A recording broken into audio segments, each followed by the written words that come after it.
ಕೊಟ್ಟಿದ್ದಾರೆ. ಅವರಿಗೆ ನಮ್ಮ ಶಿಕ್ಷಕರ ವೃಂದದ ಪರವಾಗಿ, SMC ಪರವಾಗಿ, ಮುದ್ದು ಮಕ್ಕಳ ಪರವಾಗಿ, ಪಾಲಕ ಪೋಷಕರ ಪರವಾಗಿ ತುಂಬು ಹೃದಯದ ಸ್ವಾಗತವನ್ನ ಕೋರ್ತಾ ಇದ್ದೇವೆ.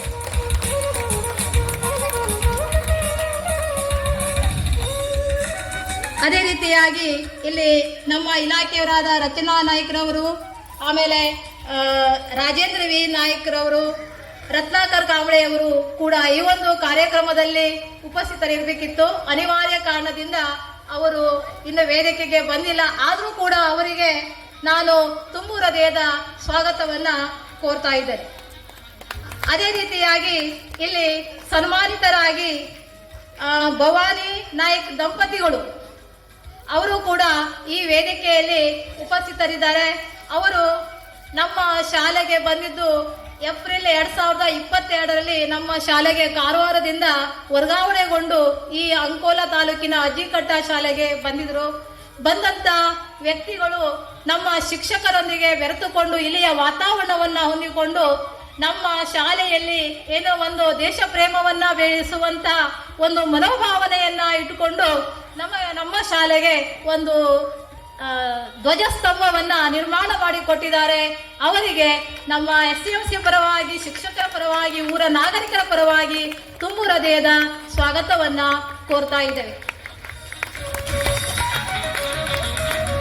ಅದೇ ರೀತಿಯಾಗಿ ಈ ವೇದಿಕೆ ಮೇಲೆ ಗೋವಿಂದ್ ಸರ್ ಅವರು ನಿವೃತ್ತ ಶಿಕ್ಷಕರು, ಇದೇ ಶಾಲೆಯಲ್ಲಿ ಸೇವೆಯನ್ನ ಸಲ್ಲಿಸಿದಂತಹ ಶಿಕ್ಷಕರು. ಅವರು ಕೂಡ ನಮ್ಮ ಶಾಲೆಗೆ ಗೇಟ್ ಅನ್ನ ಅವರೇ ಮಾಡಿಸಿಕೊಟ್ಟಿದ್ರು ನಾವು ಬರುವ ಪೂರ್ವದಲ್ಲಿ. ಅವರು ಕೂಡ ಈ ಒಂದು ಕಾರ್ಯಕ್ರಮದಲ್ಲಿ ವೇದಿಕೆ ಮೇಲೆ ಉಪಸ್ಥಿತರಿದ್ದಾರೆ.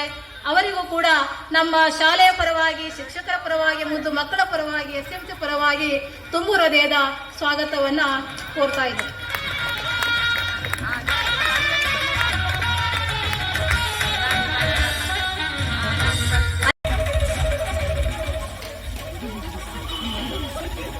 ಈಗ ನಮ್ಮ ಕಾರ್ಯಕ್ರಮದ ಮಹತ್ವದ ಘಟ್ಟ ಉದ್ಘಾಟನೆ ಅಂತ ಬರ್ತಾ ಇದ್ದೇವೆ. ಜ್ಯೋತಿಯಿಂದ ಜ್ಯೋತಿ ಬೆಳಗಲಿ, ದೀಪದಿಂದ ದೀಪ ಮನ ಬೆಳಗಲಿ, ದೀಪ ಬೆಳಗಿಸುವುದರ ಮೂಲಕ ಕಾರ್ಯಕ್ರಮದ ಉದ್ಘಾಟನೆ ನಮ್ಮ ಉದ್ಘಾಟಕರಿಂದ.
ಸ್ವಲ್ಪ ಅಲ್ಲಿ ನೋಡ್ಬೇಕಾ, ಮುಂದೆ ನೋಡ್ಬೇಕು.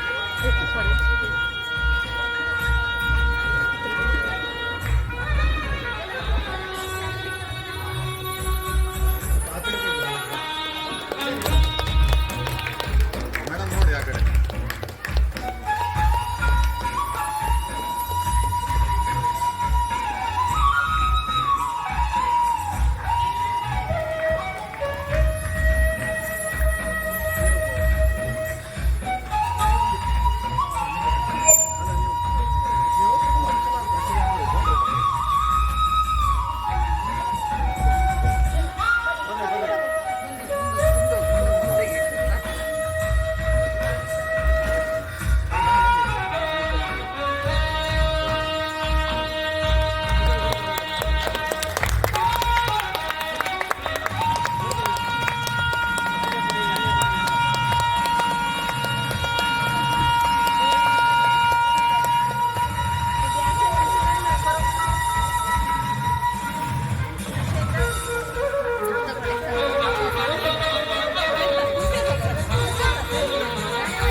ಯಜಮಾನರು ಸಹ ಸನ್ಮಾನವನ್ನು ಸ್ವೀಕರಿಸಬೇಕಾಗಿ ವಿನಂತಿ. ಈ ಸನ್ಮಾನವನ್ನು ಮಾನ್ಯ ಕ್ಷೇತ್ರ ಶಿಕ್ಷಣಾಧಿಕಾರಿಗಳು ನೆರವೇರಿಸಿಕೊಡಬೇಕಾಗಿ ಕೇಳಿಕೊಳ್ಳುತ್ತೇನೆ. ಅವರ ಪರಿಚಯ. ಸನ್ಮಾನಿತರ ಪರಿಚಯ. ನಮ್ಮ ಶಾಲೆಯ ಹಿರಿಯ ಅನುಭವಿ ಶಿಕ್ಷಕಿಯರಾದಂತಹ ಈ ಭವ್ಯವಾದ ವೇದಿಕೆಯಲ್ಲಿ ಸನ್ಮಾನಿತರಾಗುತ್ತಿರುವುದು ಶ್ರೀಮತಿ ಭವಾನಿ ಹಮ್ಮಣ್ಣ ನಾಯಕ್. ಇವರು ಏಪ್ರಿಲ್ 1, 2022ರಂದು ವರ್ಗಾವಣೆಗೊಂಡು ನಮ್ಮ ಶಾಲೆಗೆ ಹಾಜರಾಗಿ ಇಂದಿಗೆ 2 ವರ್ಷ 8 ತಿಂಗಳುಗಳು ಸಂದಿವೆ. ಇಂದು ಅವರು ನಮ್ಮಿಂದ ಸನ್ಮಾನ ಸ್ವೀಕರಿಸುತ್ತಿರುವುದು ನಮಗೆಲ್ಲರಿಗೂ ಸಂತಸದ ಸಂಗತಿ. ಅಂಕೋಲಾ ತಾಲೂಕಿನ ವಾಸರೆ ಗ್ರಾಮದ ಹಮ್ಮಣ್ಣ ನಾಯಕ್ ಹಾಗೂ ದುರ್ಗಿ ನಾಯಕ್ ಎಂಬ ದಂಪತಿಗಳ 6ನೇ ಮಗಳಾಗಿ ಜನಿಸಿದ ಭವಾನಿ ನಾಯಕ್ ಅವರು ತಮ್ಮ ಹುಟ್ಟೂರಾದ ವಾಸರೆಯಲ್ಲಿ ಪ್ರಾಥಮಿಕ ಶಿಕ್ಷಣವನ್ನು, ಮೊರಳ್ಳಿ ಹೈಸ್ಕೂಲಿನಲ್ಲಿ ಪ್ರೌಢ ಶಿಕ್ಷಣವನ್ನು ಹಾಗೂ ಯಲ್ಲಾಪುರದಲ್ಲಿ TCS ಶಿಕ್ಷಣವನ್ನು ಪಡೆದು ತಮ್ಮ ಶಿಕ್ಷಕ ವೃತ್ತಿಯನ್ನು ಪ್ರಪ್ರಥಮವಾಗಿ ಬೆಂಗಳೂರು ಗ್ರಾಮಾಂತರ ಪ್ರದೇಶದಲ್ಲಿ ಪ್ರಾರಂಭಿಸಿದರು. ಅಲ್ಲಿಂದ ಕಾರವಾರ ತಾಲೂಕಿನ ಮಲ್ಲಾಪುರ ಶಾಲೆಯಲ್ಲಿ 28 ವರ್ಷಗಳ ಸುದೀರ್ಘ ಸೇವೆ ಸಲ್ಲಿಸಿ ನಂತರ ವರ್ಗಾವಣೆಗೊಂಡು ನಮ್ಮ ಶಾಲೆಗೆ ಬಂದಿರುತ್ತಾರೆ. ಅವರು ನಮ್ಮ ಶಾಲೆಗೆ ಬಂದಿರುವುದು ನಮ್ಮ ಸುದೈವವೇ ಎಂದು ಹೇಳಬಹುದು. ಏಕೆಂದರೆ ಅವರು ಉತ್ತಮ ಮಾರ್ಗದರ್ಶಕರು, ಚಿಂತನಶೀಲರು, ಕ್ರಿಯಾಶೀಲ ಶಿಕ್ಷಕರು. ಅಷ್ಟೇ ಅಲ್ಲ, ಅವರು ಕೊಡುಗೈ ದಾನಿಗಳು ಕೂಡ. ಅವರ ಕೃಪೆಯಿಂದ